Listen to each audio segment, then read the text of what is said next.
사실 이게 저 같은 비기너 오브 비기너가 발표해도 되는지 아닌지 사실 긴장이 좀 많이 되고요. 더구나 저희 병원 아직 케이스가 많지 않아서 좀 기억에 남는 케이스가 이제 수술장에서 딱 한 번 이제 환자가 익스파이었던 모탈리티 케이스가 있는데, 그래서 이제 준비를 했는데, 사실 이제 전공의 때 모탈리티 컨퍼런스 하면서 시니어 선생님들 굉장히 혼난 기억이 또 많이 생각이 나서 그 긴장감이 좀 과중되는 것 같습니다. 그래서 모두 너그러운 마음으로 교수님께서 케이스 봐주셨으면 좋겠습니다. 네, 먼저 케이스 보여드리고 이 케이스를 통해서 내가 어떤 걸 놓쳤는지, 그리고 시간을 돌린 다음에 이 환자를 어떻게 케어했을지, 그 다음에 서머리하면서 마치도록 하겠습니다. 환자는 82세 여환이고 BSA가 1.24로 굉장히 체구가 작은 할머니였습니다. 체스트 디스컴포트와 니아클래스 3, 4의 디스미아 주소로 내원을 했고, 디스리피타미아 외에 다른 기저질환 없는 분이었고, 이니셜 엑스레이에서 카디오메갈리아 보스팔머널 이데마 소견이 있었던 환자입니다. 환자는 도파민 어플라이한 상태에서 마지널하게 BP가 유지되고 있었고, 랩에서는 시비와 어네미아 외에 다른 랩은 생각보다 그렇게 나쁘진 않았던 환자분이시고요. 하지만 ABGA에서 락트엑시드가 상승해 있고, 레스피레토리 엑시도시스가 있어 인투베이션을 ER에서 시행했었습니다. 환자 카디오마커는 BNP가 상승되어 있어서 어큐트 하트 페일러 그리고 카디오제닉 샥으로 이제 임프레션을 갖고 저희 과로 입원했던 환자입니다. 환자는 인셜에 시행한 CT에서 코로너리는 보스플레오라 이피전과 함께 코로너리는 생각보다 페인터트하게 보였고, 그리고 에어틱 밸브와 마이트랄 밸브에 되게 익스텐시브한 칼시피케이션이 확인이 됐습니다. 환자 에코상에서는 프로미넌트한 LVH 소견이 있었지만 이젝션 63%로 정상 소견이었고, 에어틱 밸브 에어리어는 잘 열리지 않았고, 프로파일 역시 벨로시티나 에어리어 고리에서 베리 시비어 AS를 보여주는 소견이었습니다. 환자 페리카드 이퓨전은 없었고요. 어네미아에 대한 캔서 워크업 이후에 이제 이 시비어 AS를 치료할지를 이제 결정을 하기로 했었고, 내시경에서는 특이 소견은 없었습니다. 이후에 이제 치료를 위해 CT 플래닝 했을 때 코로나상에서는 별다른 소견은 없었고, 환자 애널러스 에어리어는 380 정도로 스마트 티어에 딱 민 정도 되는 에어리어를 갖고 있었고, 민 다이어미터는 22 미만이었습니다. 환자 코로너리 헤이트 같은 경우에는 15, 12.5mm로 크게 다른 이슈는 없었지만, 애널러스 LVOT의 NCC 방향으로 서큘러한 칼시피케이션이 동반되었던 환자입니다. 이 칼시피케이션은 이제 NCC에서 익스텐드에서 LVOT까지 익스텐드되고 있는 칼시피케이션은 굉장히 리스크가 높은 칼시피케이션으로 생각이 되었었고요. 페모랄에서는 베스컬 SS 있어서는 특별한 이슈는 없었습니다. 환자는 ST 스코어가 12%고 고령임을 감안했을 때 타비를 시행하기로 결정을 했었고, 밸브는 벌룬 익스펜더블 밸브로 결정을 했었습니다. 사실 뭐 이 밸브 이슈에 대한 문제가 계속 뒤에 나오긴 하지만, 이때 당시 이제 초창기였고 그 사피엔이 조금 더 이제 익숙했었고, 이전에 칼시피케이션 있었던 환자에서 약간 언더필 하면서 잘 됐던 경험도 있어서 이때 그 사피엔으로 선정을 했었던 것 같고요. 노미널 볼륨으로 해서 6.8% 오버사이징을 계획을 했었습니다.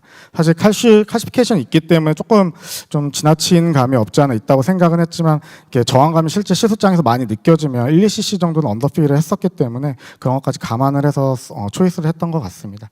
환자는 하이브드룸에서 전신 마취하에 진행을 했고, 지금은 아이스로 하지만 이때는 이제 TT 가이드를 했었는데, 뭔가 안 되는 날은 사소한 것도 잘 안 되는 것 같습니다. 이제 중간에 TT로 프로브가 안 들어가서 TT로 변경을 했고, 그리고 지금은 이제 LV 페이싱을 하지만 이때는 이제 템포럴 페이스메이커로 RV로 이제 어프로치해서 진행을 했었습니다. 시술 과정에 있어서는 별다른 이슈는 없었던 것 같습니다. 그래서 사파리 와이어 위치 잡는 데에서만 약간 그 챔버가 작아서 조금 고생한 거 외에는 다른 이슈는 없었고요. 그래서 환자는 밸브는 이제 LVOT 칼시피케이션까지 고려해서 굉장히 슬로우하고 하이 임플란테이션을 시도를 했었습니다. 그래서 평상시에 하던 것보다 훨씬 더 이제 신중하게 좀 임플레이션 천천히 했고요. 근데 사실 이제 1, 2cc 언더필 하게 되지 않을까 결과적으로는 라고 생각은 했는데, 이때 거의 저항감이 없이 밸브가 다 그 임플레이션이 다 들어갔습니다. 그래서 사실 이때 살짝 이제 놀라기도 했었는데요.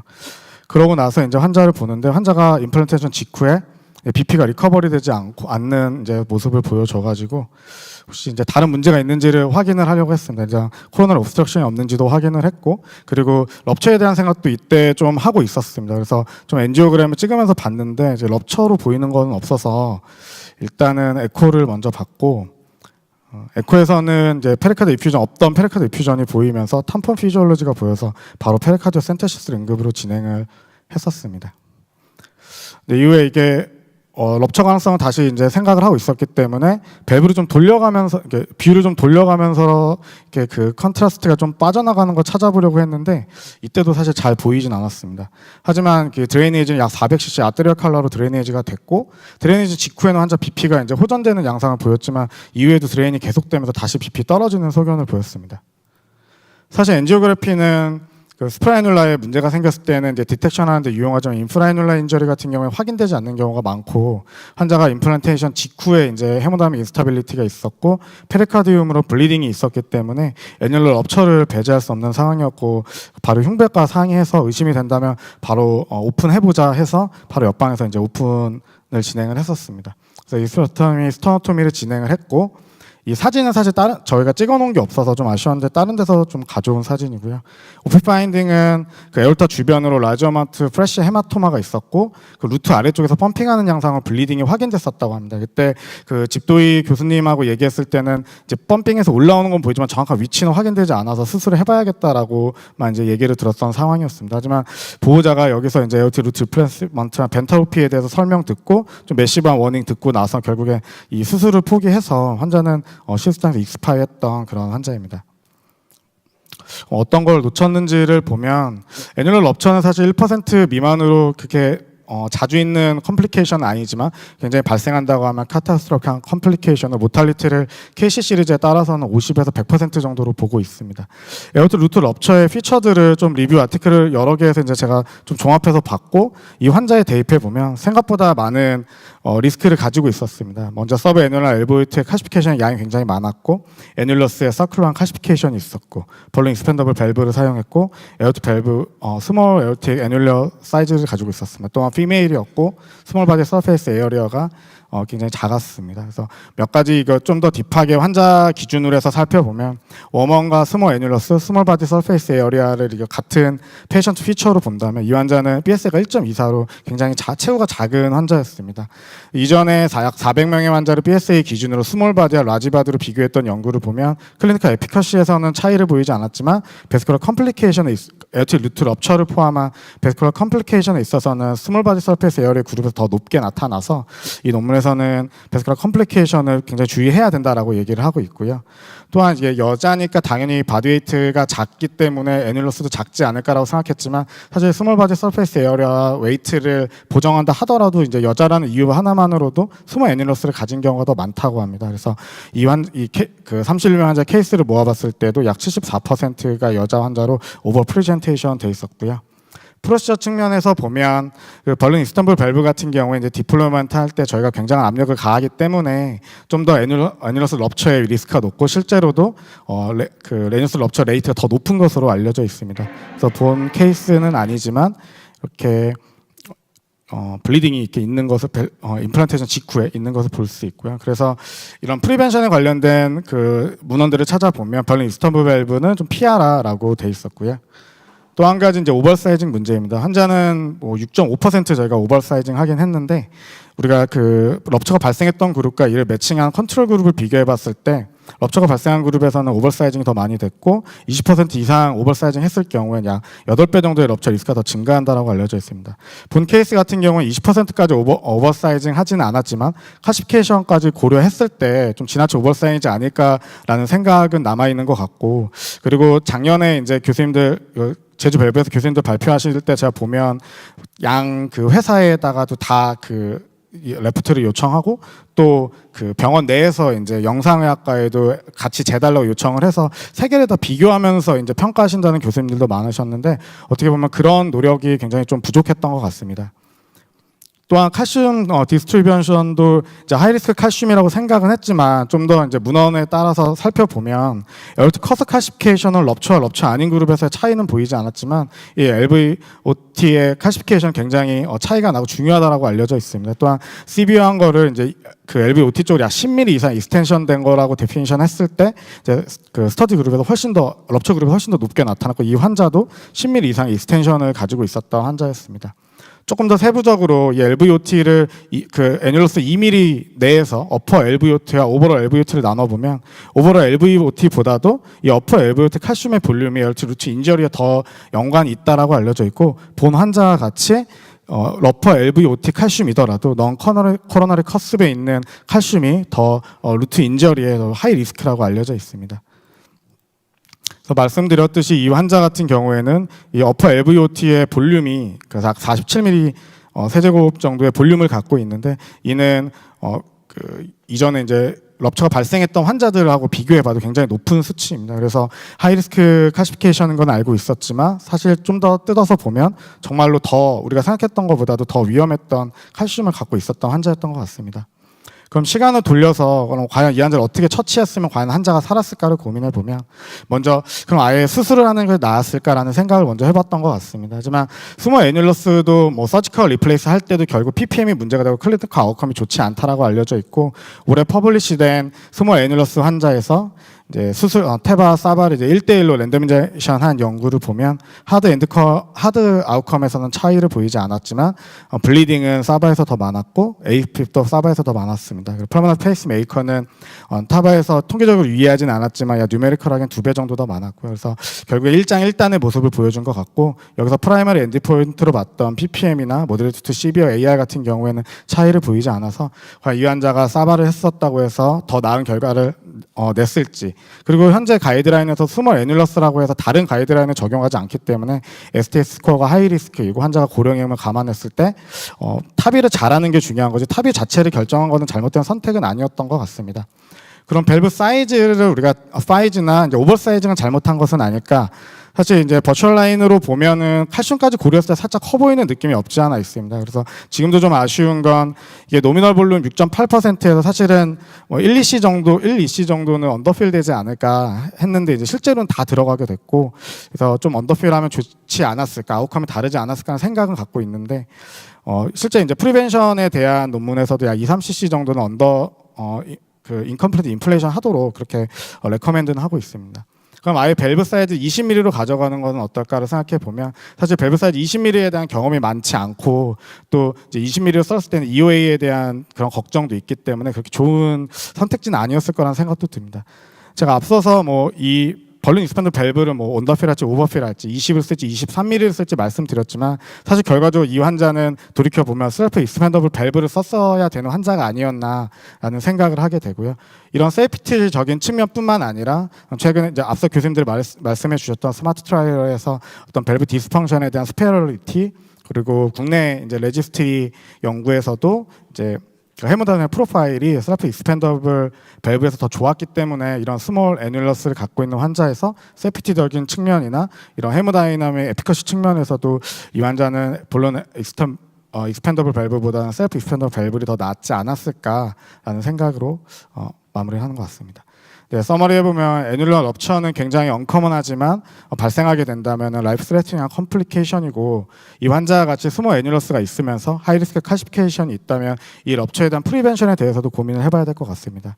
그리고 무엇보다 우리가 플래닝하는 과정에 있어서 애뉴럴 다이아미터를 정확하게 좀 측정할 수 있게 여러 가지 노력을 하는 것이 중요할 것 같고요. 그리고 하이리스크 럽처에 이제 리스크가 있다면 벌룬 익스펜더블 밸브보다는 셀프 익스펜더블 밸브를 쓰는 것이 환자 아웃컴에 좋을 것이라는 생각이 듭니다. 네, 이상으로 발표를 마치겠습니다. 네, 좋은 발표 감사드립니다. 그 두 분의 주제에 대해서 좀 패널 쌤이나 플로어에서 코멘트 있으시면 부탁드릴게요. 제가 정진 선생님 케이스 보니까 바이커스핏 타이반 바이커스핏 같던데 아니었던가요? 그러니까 나페처럼 보이는 게 있던데. 네, 그 RN 커미셔가 칼피케이션 심해서 조금 바이커스피드로도 약간 시트 판독도 룰아웃으로 주어졌었는데 그때 코판독 교수님하고 얘기했을 때는 그래도 바이커스피드 아닌 걸로 좀 의견을 주셔가지고. 그러면 펑셔널 바이커스 붙어버린. 네, 그래서 그 일종의 나페처럼 작용을 해서 거기를 발론 익스펜더블로 밀어붙이니까 아마 거기서 찢어졌던 것 같은 생각이 드는데. 네. 저 혹시 벌룬 엔조를 피그테일을 엘비에 넣어가지고 찍어보진 않았나요? 나중에 저도 그 커멘트를 다른 교수님께도 들었었는데요. 맞습니다, 교수님. 엘비에 넣고 찍지는 않았었습니다. 그 당시에는 그냥 에올타에서 커습에서만 찍었었는데 저도 나중에 다른 리커멘드를 들었던 게 이제 LVOT에 넣고 찍었으면 그 블리딩이 보였을 수 있다라고 그 얘기는 들었었습니다, 교수님. 그리고 혹시 벌룬은 누가 인플레이션 하셨나요? 그때 제가 인플레이션 했습니다. 왠지 힘이 되게 좋으신 것 같은 느낌이 들어서 마지막 1cc, 2cc 남기고 좀 되게 천천히 이렇게 저항을 느끼면서 넣어야 되는 게 쫙 펴지는 느낌이 있어가지고요. 다음에 좀 조심하시면 좋지 않을까 싶습니다. 알겠습니다. 예, 그게 애니멀 럽처 케이스 아주 좋은 케이스 보여주셨는데 스몰에다가 하이 리스크 캐시움 있으면 당연히 럽처 리스크 높으니까 이제 셀프를 쓰게 되는데 셀프를 못 쓰는 경우도 있거든요. 꼭 벌룬을 써야 되는 그런 수터블한 아나토미일 경우에는 어쩔 수 없이 하는데 천천히 하는 것도 중요하지만 저렇게 특히 바이커스피드나 아니면 칼슘 청크가 있거나 그러면 타겟이 있잖아요. 뭐 예를 들어서 노미널 하느냐 마이너스 1cc를 하느냐 타겟이 있잖아요. 그 타겟보다 2cc를 빼서 처음에 먼저 붙여주세요. 그것도 천천히 붙여주고 그 다음에 1cc 1cc 올려서 두 번 세 번 이렇게 나눠서 인플레이션 하는 게 럽처를 피할 수 있는 방법이거든요. 나중에 꼭 그런 케이스를 벌룬 익스판더블 밸브를 쓴다 하면 그런 테크닉 한번 사용하시면 좋을 것 같아요. 예, 김효승 교수님. 그러니까 이제 저런 LVOT 칼시피케이션 굉장히 심한 그런 경우에 이제 사피엔이 고집하니까 이런 부작용도 나오고 그 다음에 지금 대한민국에서 문제가 사피엔 쓸 때 전부 다 언더필이에요. 오버사이징 돼서 제로를 막 추구하더라고. 모 병원을 비롯해가지고 그 병원에서 트레인 받은 애들이 전부 다 사피엔 오버사이징은 0%가 아이디어라는 걸 착각하고 있고 세는 거 전부 다 괜찮다고 전부 다 끝내버리고 이게 말 프랙티스라고 저는 생각합니다. 이런 케이스 당연히 사피엔 하면 안 되죠. 사피엔하고 배드 메모리를 겪었다. 다른 케이스 얼마든지 풀 인플레이션 해야 되는데 전부 다 언더필이에요. 저는 울트라 3를 할지라도 저는 무조건 사피엔 10% 오버사이징 합니다. 또는 뭔가 조금 거하다면 한 5% 오버사이징 하는데 모병은 제로, 마이너스 5%. 줄줄 세는데 오케이 괜찮다고. 그래서 제가 누누이 주장하는 게 여러 밸브를 써가면서 이런 케이스는 당연히 세 개의 어나더 옵션이 있는데 이걸 사피엔 고집하니까 함 터진다. 최진호 선생님 3단계로 인플레이션 하라. 나는 그 말도 안 되는 이야기라고 생각하거든요. 해가지고 튀어나갈 수도 있고 디스타 엠브레이션 될 수도 있고 느긋하게 자 괜찮다. 한 번 더 붙여보고 그래 한 번 더 붙여 그때 터질 수도 있는 거고. 그래서 저는 그렇게 하면 안 된다고 생각하고 사피엔의 인디케이션이 있다라는 건데 요거는 사피엔의 컨트라 인디케이션 사피엔 해봤더니 역시 LVOT 럽처가 생기더라. 뭐 그런 이야기 아닐까라고 생각해서 얼마든지 사피엔을 꼭 써야 되는 케이스가 저는 없다고 생각합니다.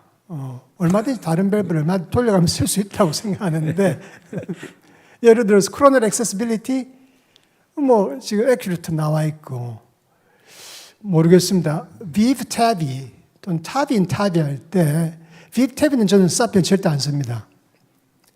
무조건 에블루트 쓰는데 탑인 탑의 경우 뭐 에블루트 페일 케이스단 말이죠. 당연히 사피엔 넣어야 되는데 그런 경우에 세이프티 이슈 한 개도 없거든요. 그래서 우리가 너무 사피엔 아까 제가 말씀드렸지만 너무나 쓰기 쉽고 정말 간편하고 응급사에서 바로 해결사 노릇을 하고 하니까 사피엔 너무나 빠져 있는데 다른 좀 어려운 밸브도 해가면서 이게 케이스 바이 케이스로 여러 옵션을 구사해야지 이런 불상사가 생기지 않는다라는 측면에서 오늘 정 교수의 모텔리티 케이스는 정말 에듀케이셔널 하다고 생각합니다. 네, 좋은 코멘트 감사드립니다. 근데 뭐 살짝 조심해서 해도 안 네. 터질 것 같은데 예측 않게 터지고 이런 경우가 있는 거잖아요, 사실상. 근데 유천 선생님은 그 CTO 좋아하는 사람이 왜 그 미리 안 뚫고서 그거를 한 거예요? 그 나중에 하려고 그래요, 그거? 그리고 그거 그 센티넬은 그 셀렉티브하게 그 환자가 뭐 하이 리스크라서 더 한 거예요, 아니면은 요즘 루틴으로 다 하는 거예요? 아니면 돈이 얼마나 드는가요? 일단 ISR CTO고 OS CTO에서 ISR CTO처럼 보이던데 네, ISR 레프트에서 콜레터럴도 잘 안 가는 거 봐서는 별로 콜레터럴 그레이드 3로 잘 가고 있는 환자이고요. 콜레터럴 잘 가는 환자예요? 예, 예. 그 LB 펑션이 괜찮고 RC CTO고 뭐 하나만 한 경우나 그냥 냅두고 살라고 하는 올드에이지고 그러니까 뭐 꼭 그런 건 아닌데 이제 그 부분은 일단은 RCA, OS, ISR CTO고 상당히 그 레이버드한 그런 PCI가 될 거다라는 판단, 콜레터럴 잘 가고 있고 CB와 AS를 유환자는 먼저 해주고 나서 그다음 팔로우 해보고 만약에 그래서 그런 부분들도 고려했기 때문에 코로나리 어세스가 좀 더 용이한 밸브를 실렉션했다라고 말씀드리고 싶고요. 두 번째는 나중에도 하려면 할 생각을 할 뭐 만약에 그것 때문에 환자가 심토마틱하다 그러면 뭐 할 수도 있는 거죠. 근데 아직까지는 심토마틱하지는 않은 것 같습니다. 센티넬 디바이스에 관한하는 뭐 저 나름대로의 어떤 인디케이션은 갖고 하고 있습니다. 물론 현재까지 나와 있는 모든 데이터들에서 솔리드한 에비던스를 제시할 수 있는 스트로크 리스크에 대한 거는 없긴 하지만 그래도 이제 보면 몇몇 개 이제 굵직굵직한 그런 연구들을 통해서 보면 칼슘 스코어가 1200 이상의 경우에 왠지 굉장히 그 드라마틱하게 이제 스트로크 리스크가 올라가니까 그거는 뭐 여러 가지 이유가 있겠죠. 왜냐하면 그런 칼슘이 많은 환자들인 경우에 추가적인 매니플레이션이 더 많이 들어가기 때문에 스트로크 리스크가 당연히 올라갈 수밖에 없다라는 생각을 하고요. 이미지상에서 저희는 T 요새 아취라든지 이런 쪽에 모바일 플락이 있는지 이런 부분들도 주의 깊게 보고 그런 부분들이 있는 환자들인 경우에 한해서 저렇게 센티넬 디바이스를 써서 프로텍션을 하고 있습니다. 뭐 루틴하게 하는 건 아닙니다.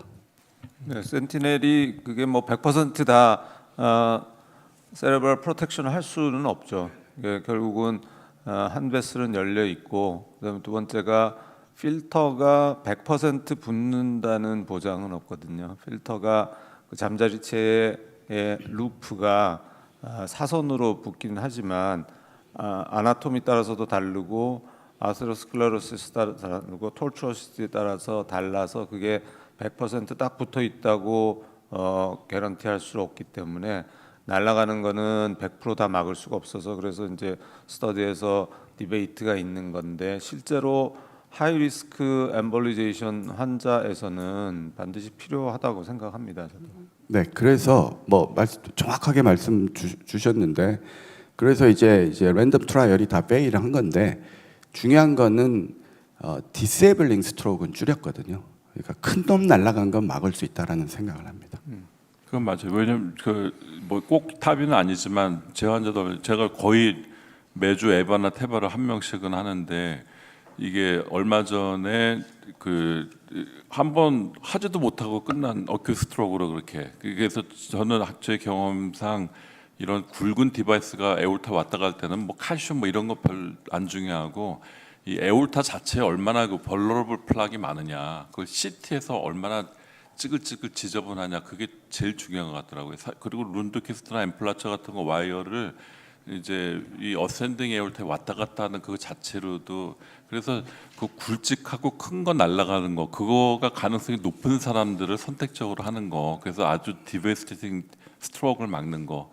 그런 환자들을 셀렉티브하게. 근데 그게 맞습니다. 한 가지만 첨부하자면 CT는 스태틱한 이미지를 저희한테 제공을 하기 때문에 이제 T를 보면 그 플락의 다이나미시티를 우리가 정확하게 볼 수 있거든요. 그래서 두 가지를 같이 컨비네이션해서 봐서 그 환자의 엠볼라이제이션 리스크를 평가를 하는 게 좀 더 정확할 수 있겠다 이렇게 말씀드리고 싶습니다. 보험이나 이런 거가 어떻게 되나요? 보험 안 되죠. 비용이 많이 드나요? 보험 안 되는 이유가 심평원에서 하이 리스크를 정의해 달라.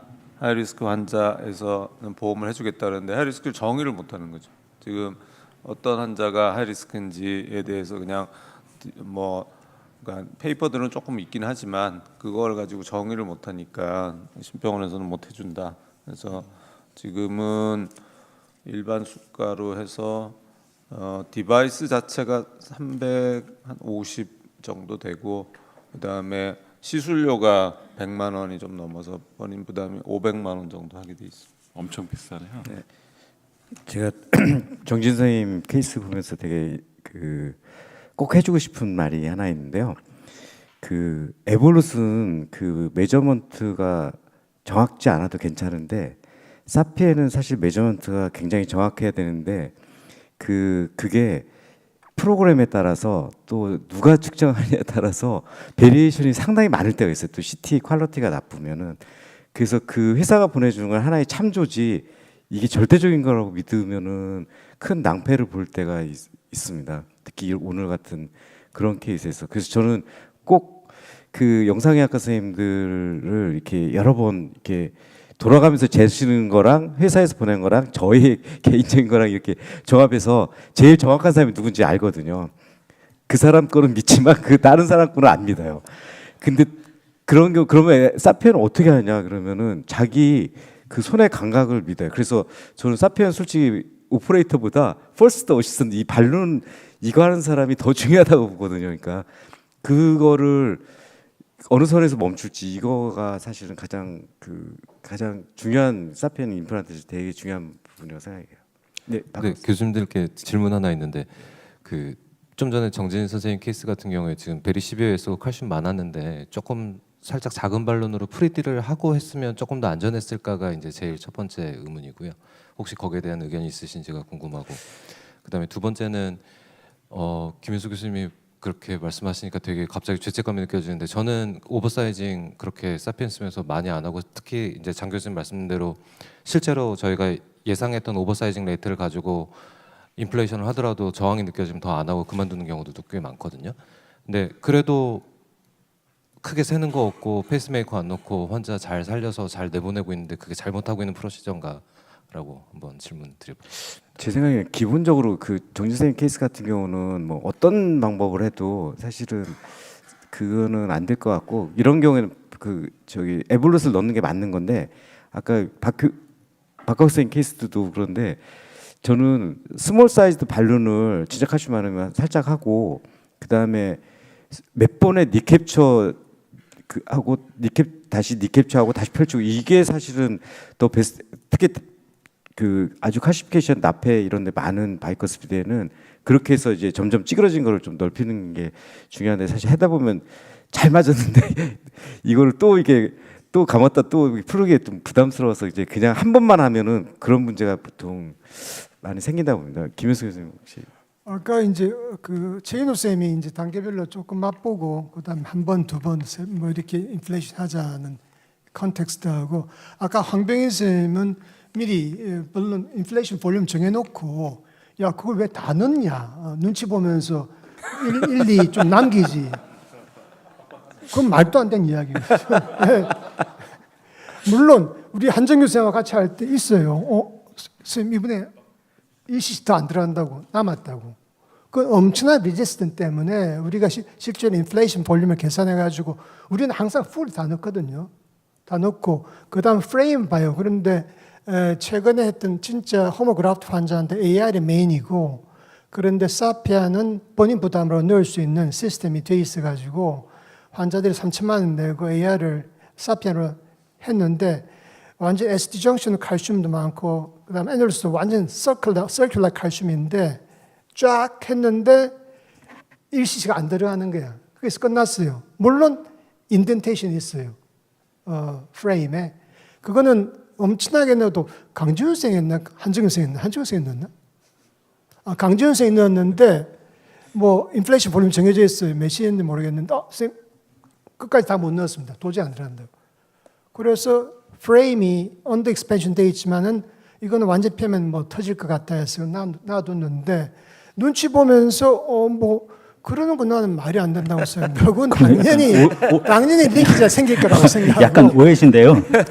저는 그 김효수 교수님 말씀하시는 게 맞다고 생각하고 저희는 기본적으로 10cc 오버필 아니 10cc가 아니라 10% 오버사이징을 해서 그걸 다 넣으려고 하는데 마지막 0.5cc, 1cc가 강력한 저항이 있을 때 굳이 넣지 않고 평가하고 다시 한다 뭐 이런 관점이고요. 부드럽게 들어가면 당연히 다 끝까지 다 들어가는 그러니까 끝까지 했는데 안 들어갔다 이거죠. 네, 0.5에서 굳이 1cc 안 마지막 넣으려고 그 순간이 했다는 게 중요한 아니고 그러면 그 쓸데없는 밸브 프레임의 언더 익스펜션 그게 얼마든 커렉션 할 수 있는데 놔두면은 결국 제가 보기에는 우리가 에비던스는 없다고 하지만 당연히 듀라빌리티 깔가 모일 겁니다. 그래서 저는 항상 라운드 쉐이프를 구현하는 게 좋은데 안 쓴다. 안 쓰는 건 뭐 얼마든지 다이 적게 쏘고 위에서 쏘고 하면 새는 걸 우리가 캐모플라지 할 수 있어요.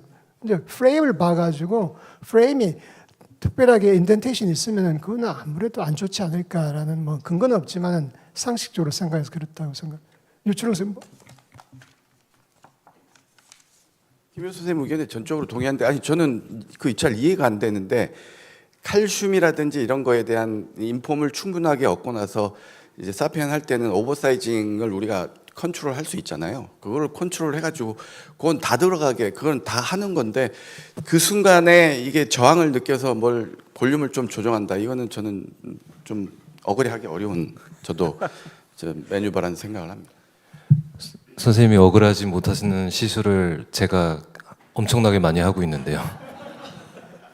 실제로 사펜 밸브 물론 이제 밸브 사이즈 29mm, 뭐 20mm, 23mm 다 사이즈마다 다르지만 실제로 이제 개인적으로는 한 다 넣고 이제 플로러를 보면서 이제 라피드 패싱을 하고 벌룬 인플레이션을 하면서 어느 정도 벌룬이 인덴텐션 플러그 다 넣으면서 이제 손의 저항감이 느껴질 때 이제 압력을 보면 아니 실제로 이제 별 저항감이 없이 다 들어가면 다 넣고요. 실제로 뭔가 손에서 저 개인적인 이건 뭐 과학적으로 밝힐 수 없는 겁니다. 근데 저항감이 느껴지고 봐서 한 1cc가 남았는데 보통은 대부분의 뭔가 느껴지는 그 감각은 6기압 정도에서 느껴집니다. 그래서 최영진 선생님 환자를 할 때도 벌룬은 제가 불고 제 환자를 할 때도 벌룬은 제가 붑니다.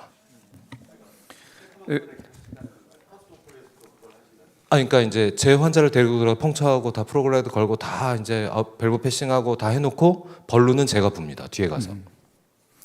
칼슘이 워낙 많아서 그게 그 풀로 인플레이션 안 되는 경우 꽤 있잖아요. 그런 경우는 처음부터도 저는 칼슘이 많으면 세피아는 사실 그 10% 김 교수님 계속 강조하셨지만 예전에 이제 3 때 이게 패라밸브럴 리익을 막기 위해서 오버사이징이 필요했던 거거든요. 울트라가 되면서 아우터 스커트가 더 보강이 돼가지고 오버사이징이 많이 안 되더라도 새는 게 줄어들게 됐죠. 그래서 이제 오버사이징이 좀 줄어 있는데 실제로 1cc, 0.5cc 이런 거의 차이가 오버사이징 인덱스 따지면 계산해 보면 뭐 한 2-3% 차이 정도거든요. 그래서 아까 선생님은 뭐 날아간다 그랬는데 한 2cc 뺐다 그래서 절대 날아가지는 않습니다. 그 붙긴 붙으니까요. 근데 이제 문제는 다 안 펴지면 나중에 밸브 디토리에이션 생기기 때문에 칼슘이 정말 많은 환자들은 저는 같은 뭐 예를 들어 26하고 29에 워터쉐드 존이 있다 그러면 29를 써서 덜 늘어나서 밸브 디토리에이션 오는 것보다는 26을 써서 오버사이징해서 밸브가 동그랗게 다 펴지게 하는 거를 주로 선택을 하니까요. 칼슘이 많으면 저는 좀 다운사이징해서 풀로 오버 에디셔널 인플레이션 더 네네. 그러니까 그거는 처음에 플랜드된 볼륨을 넣는데 이게 풀리 익스펜션 안 되거나 또는 이제 에코를 봐서 여러 가지 그런 PVL이나 이런 상황이 있으면 추가적으로 어디셔널한 볼륨을 넣어서 우리가 할 수는 있다라는 생각이 드는데 플랜드된 볼륨을 프로시저 중에 이게 순간 어떤 저항을 느껴서 그다음에 멈추고 뭐 줄이고 한다. 이거는 저는 잘 이해하기 어려운. 그게 왜 그러냐면 제가 아까 늘 얘기했듯이 그 CT 메저먼트를 신이 해주면 그게 맞아요. 근데 신이 해주는 게 아니고 직원이 해주고 영상학과 선생님이 해주니까 100%가 아니에요. 그러니까 정확하지가 않아요. 그러니까 이제 그 에누르스 메저먼트, 칼슘, 그다음에 이쪽 그 뭐지 SOV 뭐 이쪽 이런 그 발론 인프레션 하는 동안에 그 인터랙션이 어떻게 되냐에 따라서 이게 달라지는 거기 때문에 만약에 뭐 신이 이거는 뭐 5%면 이 정도 이러면은 그게 그 볼륨이 맞는 거죠. 근데 제가 보면은 그 회사랑 어떤 순간에 이게 우리 영상학과 선생님이 안 맞는 순간이 있어서 내가 이렇게 딱 보면은 그 잘하시는 분이 맞는 경우가 있어요. 그래서 그거는 그 저기 뭐야 케이스 바이 케이스로 해야 된다고 저는 이제 왜냐하면은 그게 위에 파트가 그 SDJ 정션에 어떻게 닿느냐랑 이게 정말 풀리 잘 언더사이즈 됐는데도 플랜드 볼륨이 안 들어갔는데 잘 펴졌어요. 그러면 사실 더 저항이 있어. 그러면 더 할 필요 없. 네, 막판에 그 저항을 무리하면 터질 수 있다 이 얘기예요. 아니 굳이 그렇게까지 할 필요가 있겠냐 이제 그런 예 그러면은